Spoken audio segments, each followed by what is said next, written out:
educated on the issue. Just We're back with part 2 from the gun grab anybody else in this room. question and answer period, and we're just getting ready for the question and answer part. Is this for us? Do I want to do this, or do I want to hold on to my guns? All right. So we're opening it up for questions. You can either come up to the mic, or if you feel comfortable, you can raise your hand, and I can try and call on you. But I will give priority to people coming up to the mic, just because they stood up and walked all the way up. Who's going to start us off? There we go, sir.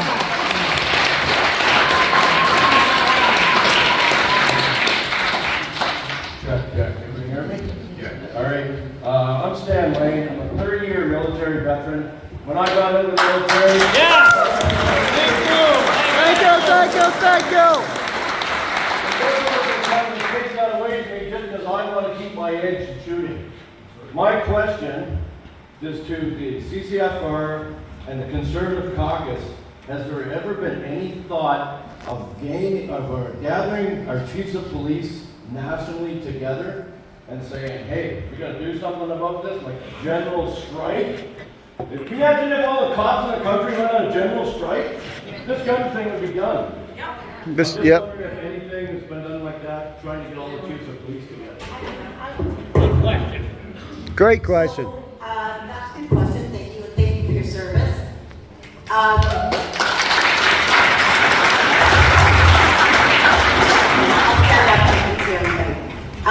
So municipal police forces are a creature of the municipality and therefore of the province, so it's out of federal jurisdiction. But we've seen police chiefs from across the country, we've seen provincial police, your Nova Scotia police said they want nothing to do with it. They're not going to help the Liberals with this program, which is fantastic. I've talked to a few officers here, said the same thing. And believe me, I know since I do cop watch. I get talked to by a lot of officers. We've got Ontario OPP said they're not touching it. The RCMP won't touch it. Then you've got some other areas. I saw the newspaper today, Fredericton signed on to help the Liberals with this, so I guess we'll be going there next. And then also Winnipeg Police Service has signed on to this as well. So unfortunately, it's not really a federal issue. I can say though, however, that I have written to every province that has a provincial police force, and I right now have a staff member the last 3 days, and that's what they've been doing, is compiling contact information for every single police force, municipal police force that we can get our hands on. So yeah, we'll lobby every single one of them. Thank you.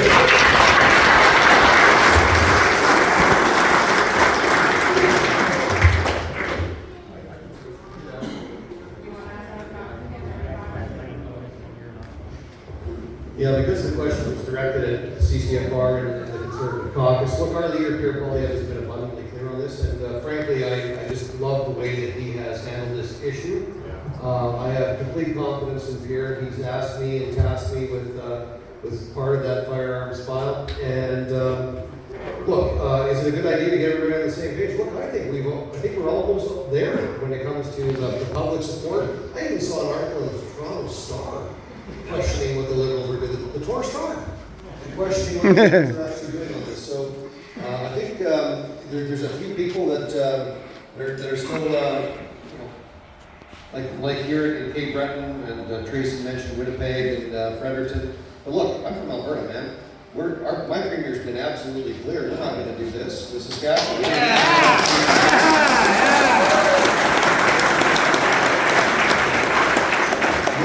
Your premier here has been very clear in the last, I think, 24 or 48 hours that the provincial government wants to actually do this. And we all know why. And that is because this will do absolutely nothing. How do we know that? Because even the Liberals themselves, the minister responsible, has said so when he thought nobody was listening. Thank you, Tracy, for putting that out.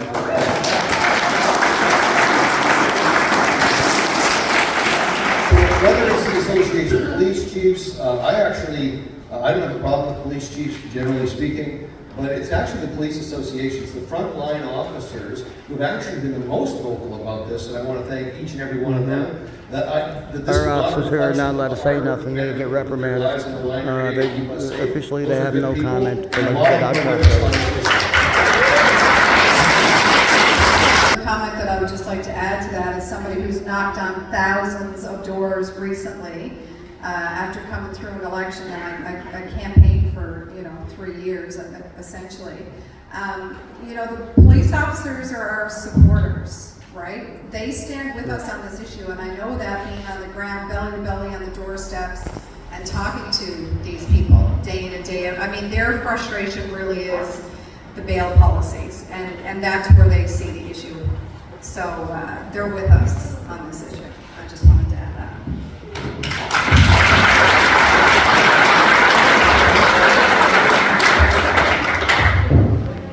All right, very good question, good answers. Does anyone else have any questions?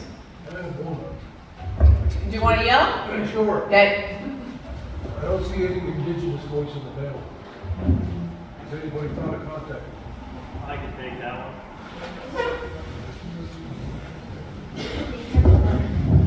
Yes, actually, I did reach out to councillors in Member 2 to see if they would come and join us with this because, to be honest with you, our organization has a tremendous working relationship with First Nations, specifically the Mi'kmaq here in Nova Scotia. And we did reach out to extend the olive branch to have their support because this firearms gun confiscation buyback program also applies to those individuals. It doesn't stop there. So no response back from the councillors that I had reached out to see if they would be interested in attending. So that's all I can add to that. But we do work closely with our First Nations counterparts here on a number of issues. Has any other questions? Do you Hey, want to can come you up to hold the on for a mic? sec? I'll come up to the mic for a question. Yeah. You go ahead, sir. No, you go ahead. The young man in the Stetson who gave everybody water today, by the way.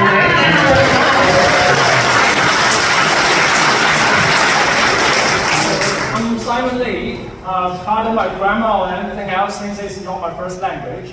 I'm here today to represent a whole bunch of the firearm lovers and collectors among the international students. Unfortunately, they have a whole bunch of M1 Columbine, and Kodiak 101s and GSG 16, those fancy guns. Right now they're in the prohibited release. They want to preserve them since right now they cannot take it to the firing range. Cannot participate in any match with those firearms.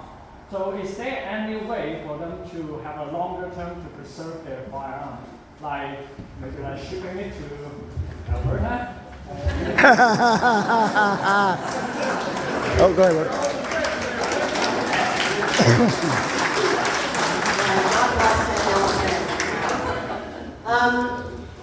No, the short answer is no. Unfortunately, those are prohibited. It is not a permissive ban. We did float a white paper over to the Liberal Party, giving them the idea of grandfathering, which is how they banned every other gun, and they rejected it entirely. They are committed to confiscating your personal property, despite you not deserving it. So unfortunately, the answer is no. There's nothing they can do. As far as exporting, you would have to use an exporter, like I run guns or something like that. It's going to be very expensive. Your other options are to eventually participate in this confiscation program, if that's what you choose. Or you can have it professionally deactivated, and you can't do that yourself. You'll have to be certified. Or you can go to prison. Those are the options. Yeah. Those are the options presented to us by the Liberal Party in Canada. Thank everyone for participating in this.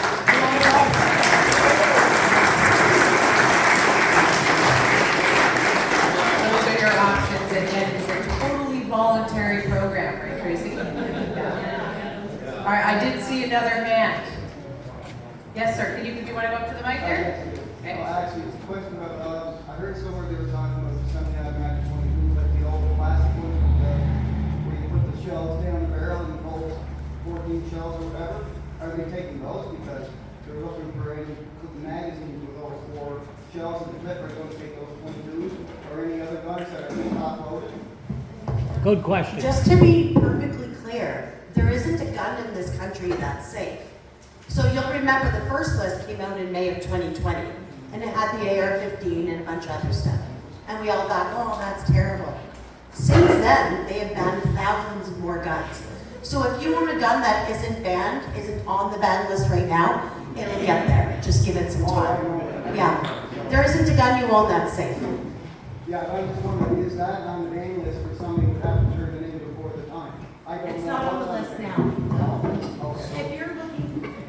If you're looking for a specific firearm and you want to know what the current status of it is, the very best place you can find that information, because of course the FRT that's publicly available isn't searchable. It's not a searchable document. If you go to armalytics.ca, I'll write it down and hold it up so everyone can see it. Armalytics.ca. It's a website that was made by a firearms user. He's just a really smart college kid, gun user, but it's totally searchable. It tells you the current status of your firearm. And it is 1,000 times more reliable than anything the Canadian firearms program has. All right, thank you. Yeah, just to elaborate a little bit on this. The reason a lot of firearms, when you go back to the like the tubular magazines or that was all caught up in the original definition that they had in Bill C-21, which I think created a lot of confusion for people. They had to back down on that temporarily, but they came back with their new definition. Remember that? They had what they call the evergreen clause that they have. But look, Tracy's exactly right. They try to, they come for us every time, right? So they get the licensing, do all this. Canadians generally agree we're law-abiding citizens, we're nice people, we're agreeable people. And never did we imagine, I think, back in the 70s, 80s, and 90s, that we would get to a point where the ultimate goal now is clearly complete confiscation of our firearms. This is how I personally feel. Because we've seen the addition of the list in 2020, we've now had another addition onto the list in 2024, 2025, and unless they actually do something to stop crime, they will always be able to point to lawful gun owners as a problem. So we actually need a government that's actually going to take the issue of crime and public safety seriously. And right now, I mean, yes, I'm a partisan, but we are the only political party that thinks people should go to jail if they commit violent crimes. Yes. What kind of a status is our country? I mean, what do you think about it?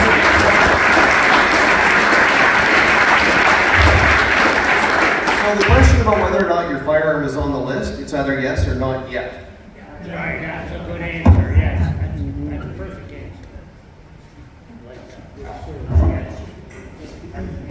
We're entitled to do a mic drop on that. Very loud.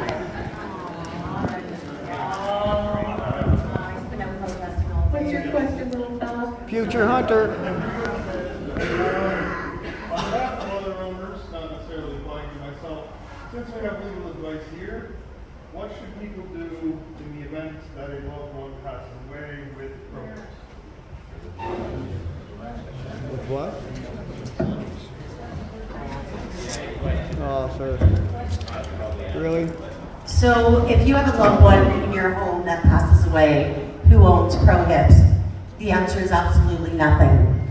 So the way the system works is upon their death, it's not like there's some sort of notification that goes to the Canadian Firearms Program or law enforcement unless you do that yourself. And oftentimes we do see widows doing that, unfortunately, because they don't know what to do. The answer is do absolutely nothing. Upon the expiration of the loved one's firearms license, another 6 months after that, for the grace period will expire, and then you'll probably hear from law enforcement. Your CMP will come to find out why haven't you renewed the license. You'll probably get a letter, an email. It'll start from there, but even then, it's still a long process. So at this point, you do absolutely nothing with them. Leave them locked up exactly where they were and do nothing. You've got a grace period. If you've got a family member who is sick or is maybe very elderly, and maybe they still have 2 years left on their firearms license, have them go and renew it right now and buy you a minimum of 5.5 years. So that's my recommendation. What if they're in a different province? Like I have a brother in Ontario, and he's 68. Right. And he hasn't shot in years, but he has restricted firearms as well as I do. And you wanted to pass them on to me. Well, if it's a handgun, no, you cannot transfer it. So yeah, my recommendation is leave it there. A lot can happen, even in the next 2 years, maybe, or even maybe next year. I would really like next fall. But yeah, we can have an election, have a new government, and all of these problems solve themselves. So you just keep them tucked away and do absolutely nothing.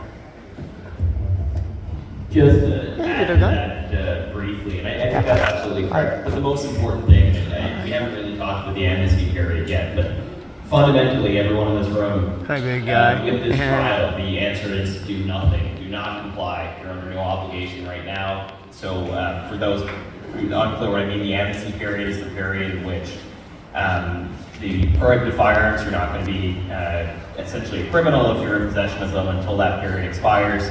The government has continued to drag their feet on this. They're continuing to extend that amnesty period. As of the latest reports when this was announced, it will be October of 2026. So we have a year. Essentially, you have no obligation to comply with this trial, and I strongly encourage you not to do so. Thank you.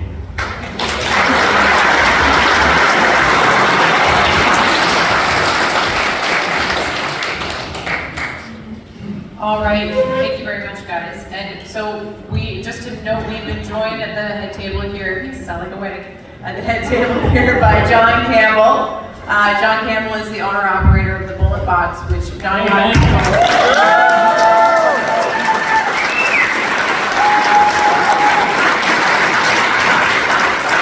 a lot of people know this, unless John has told you this himself, but it is the largest indoor range in Atlantic Canada. So,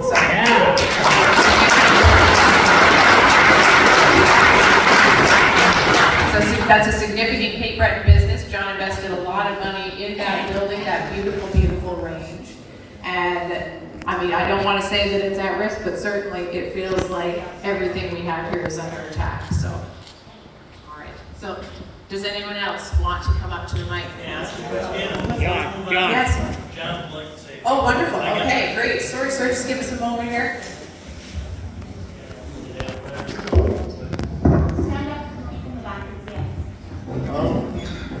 Like Ann said, I own the Bullet Box, Eastern Canada's largest indoor shooting range. We offer all kinds of things involved. Oh, sorry. Is that better? Yeah. These bans have basically devastated our business. We got our first one in 2020, our second one of October of 2022, and now the last one in December. They've stuck us with thousands and thousands of dollars worth of firearms that we can't sell, we can't do anything with. Even if we were to get compensated, it is only a one-off thing. We could have sold them guns multiple times to actually make our profits off them. So even if they compensate us, it's just a one-time thing. It really does nothing to help our business. And we're absolutely at risk right now of losing a beautiful facility. I built this 6 years ago as a passion. And it was, we couldn't keep the place open enough hours to get the amount of people through that wanted to be there. It was just absolutely amazing. And the Liberals have just pulled it out from underneath us completely. And we're really struggling to try to keep it alive and well. But I see a lot of you guys are customers and members, and you know, we can't thank you enough for the support and everything you've done for us over the years. And hopefully we can have C-21 repealed and we can start going at it again. Thank you.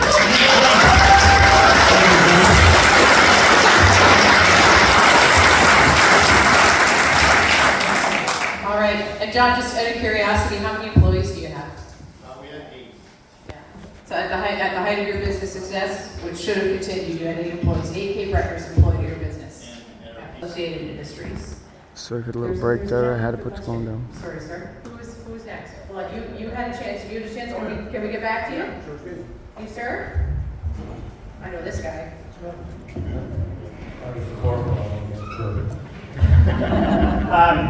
One quick thing I noticed today, there was a lot of non-gun owners in their support for us. A lot of friends of mine are not gun owners. I'm one. I'm one. Their support for us today. So for those people especially, thank you very much. Defense Jardine,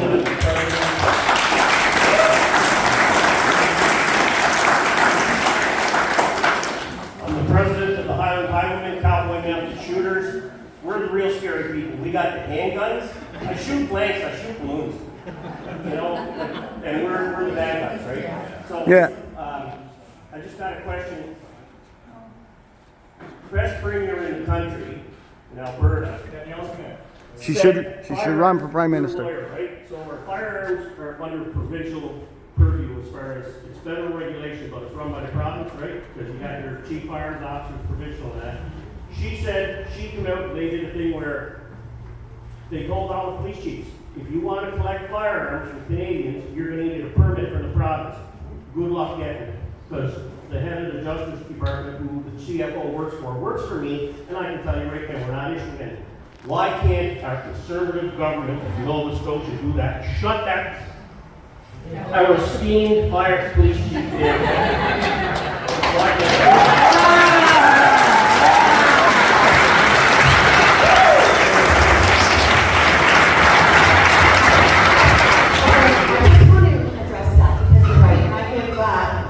I give Danielle Smith a lot of courage for that. Saskatchewan has also implemented a Firearms Act that prevents as a roadblock. So what it does is, you're exactly right. If you want to be a confiscator, whether you're law enforcement or an agent of the government or whatever, you have to be licensed, and you're right. They won't be issuing those licenses.